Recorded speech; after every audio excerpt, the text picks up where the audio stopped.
Acts chapter 27, verse 11.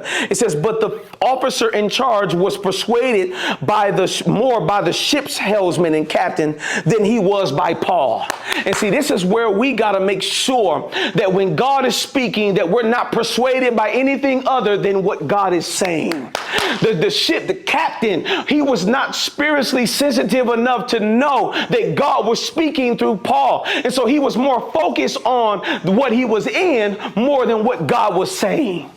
How many of us have allowed our circumstance to tell us how we should respond? How many of us have allowed our circumstances to tell us where we should go and what we should do? Sometimes our triggers will tell us that we need to be offended, that we need to be hurt, that we need to just back away and we need to isolate ourselves. But it's our willingness to listen to God in the middle of the situation is what's going to save us.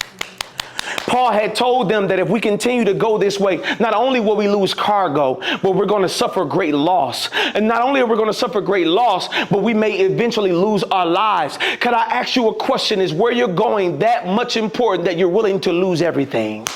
Is your trauma, is your hurt that important that you're willing to give up the life that God has given you eternally?